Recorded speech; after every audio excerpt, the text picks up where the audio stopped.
Sean todos bienvenidos a la Escuela Bíblica Dominical. En la continuación de nuestros estudios basados en el Evangelio según San Lucas, y específicamente en la unidad 4 que trata sobre las enseñanzas del Señor Jesucristo en camino a Jerusalén, hoy nos corresponde considerar una comida especial basada en el capítulo 14, los versículos 1 al 35. Siendo el versículo clave el versículo 11 del capítulo 14, el cual dice lo siguiente: porque cualquiera que se enaltece será humillado, y el que se humilla será enaltecido. La verdad central de nuestra lección es que Dios no hace ningún tipo de distinciones, sino que invita a gozar de su reino a todos los que muestran actitudes correctas. El camino a Jerusalén se iba acortando poco a poco, y Jesús aprovechaba cada experiencia para dejar una enseñanza clara y viva en la mente de sus seguidores. Nada de lo que Cristo hacía carecía de un sentido práctico de enseñanza.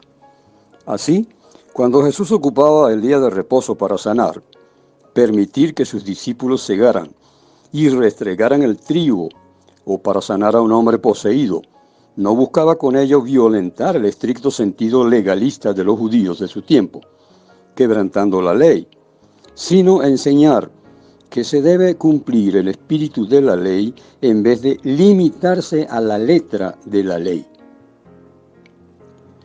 Para algunos de sus seguidores resultaba fascinante el descubrir que en Cristo una nueva manera de ver la ley y practicarla. Así, Jesús vuelve a sanar en sábado, ahora a un hombre hidrópico, ofreciendo por respuesta un argumento que nadie puede objetar.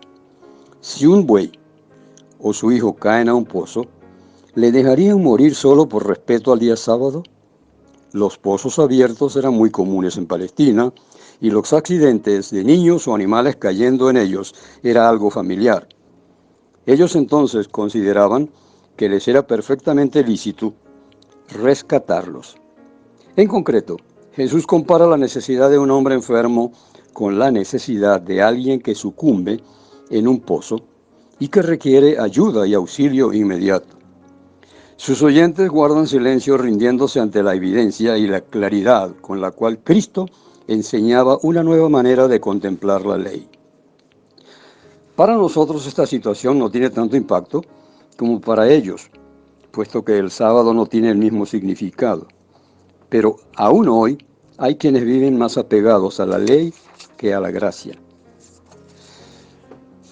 La primera parte de la lección de hoy nos dice: en esa comida Jesús enseña acerca de la humildad. Vamos al capítulo 14, versos 1 y los versículos 7 al 11. Dice: Aconteció que un sábado Jesús entró a comer en casa de un gobernante fariseo, y ellos le acechaban. Observando cómo los convidados escogían los primeros asientos a la mesa, les refirió una parábola, diciéndoles: Cuando seas convidado por alguien a unas bodas, no te sientes en el primer lugar. No sea que otro más distinguido que tú esté convidado por él, y viniendo el que te convidó a ti y a él te diga: da lugar a este, y entonces tengas que ocupar avergonzado el último lugar. Más bien, cuando seas convidado, ve y siéntate en el último lugar, para que cuando venga el que te convidó te diga: amigo, sube más arriba. Entonces tendrás el reconocimiento de los que se sientan contigo a la mesa. Porque cualquiera que se enaltece será humillado, y el que se humilla será enaltecido. Nuevamente Jesús desafía a sus detractores, sanando a un hombre que se le presenta en día sábado. Ese día Jesús había sido invitado para comer en casa de uno de los principales de los fariseos. Lucas, como en otra ocasión anterior, no detalla el propósito que el principal de los fariseos tuvo para invitar a Jesús a comer. La razón tal vez la encontramos en el mismo versículo. Ellos le observaban cuidadosamente. La idea de esta expresión es la de un espionaje interesado y siniestro. No había ninguna duda. Jesús estaba bajo estricta vigilancia. Ellos estaban a la caza de cualquier acción que pudiera usar en su contra. Él estaba consciente de esa actitud por parte de los fariseos, conocía su deseo por atraparlo, pero aún así, cuando un hombre le busca en su necesidad, Jesús no mide su propia seguridad y responde sanándolo. Es interesante notar que Jesús nunca rechazó la hospitalidad de nadie. Aceptó invitaciones de fariseos y publicanos con la esperanza de que los hombres finalmente captaran la esencia de sus enseñanzas y le reconocieran como el Mesías. Jesús, apartándose, observó la actitud de los invitados que trataban de obtener los mejores lugares en la mesa, aun cuando correspondía al anfitrión el derecho de asignarle lugar a cada invitado. Esta situación da lugar para que Jesús enseñe una verdad eterna. Una característica del discípulo cristiano debe ser la humildad.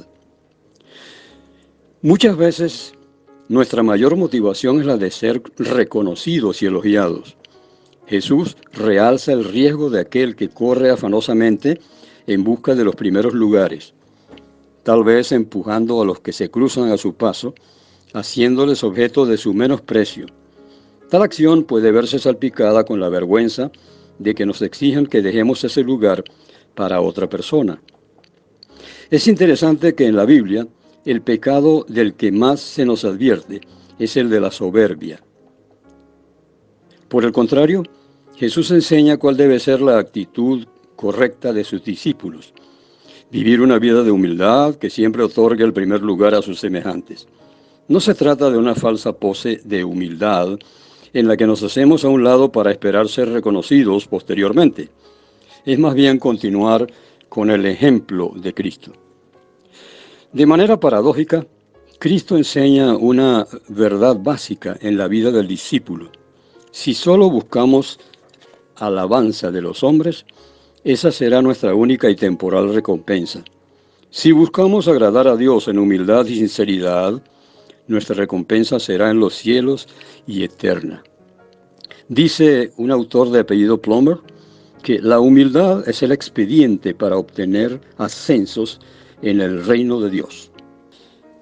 Como segunda parte de la lección, tenemos que en esa comida Jesús enseñó la universalidad del reino de Dios.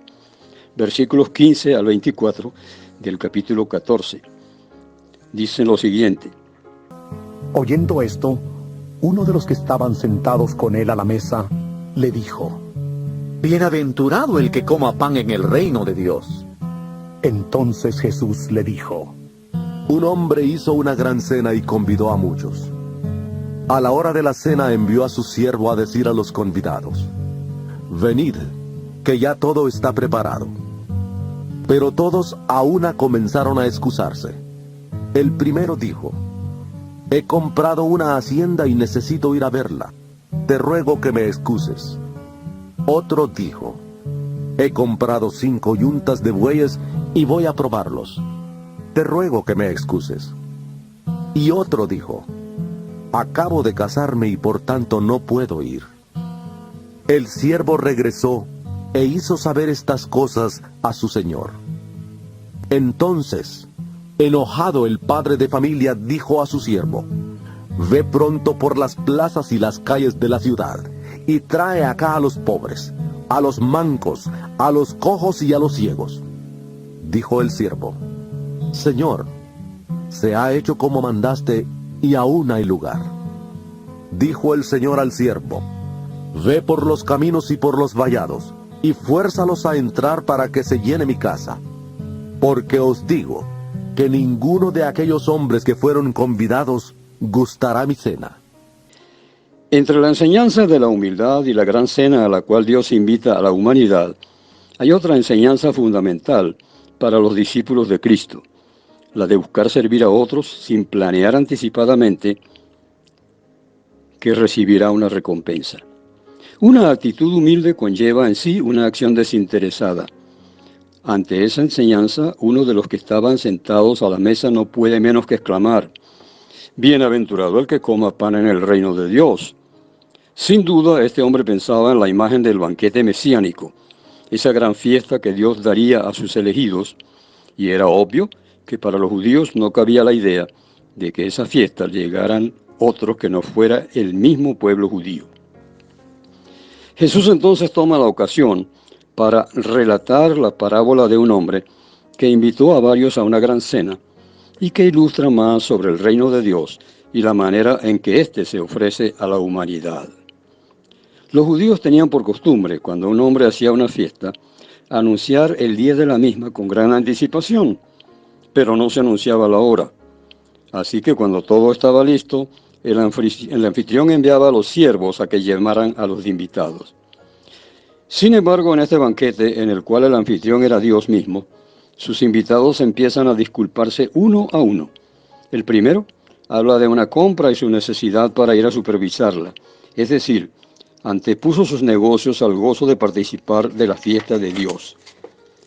El segundo había comprado 5 yuntas de bueyes y debía probarlas.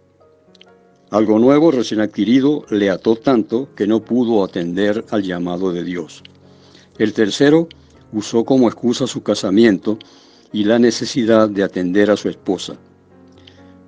Su respuesta estaba apoyada por la ley que establecía que un recién casado podía disfrutar de 1 año de luna de miel, según Deuteronomio 24:5, sin responsabilidades militares ni sociales. Cuando el dueño de la casa escucha las noticias de sus siervos, abre la posibilidad para que los que no habían sido invitados puedan participar de la fiesta.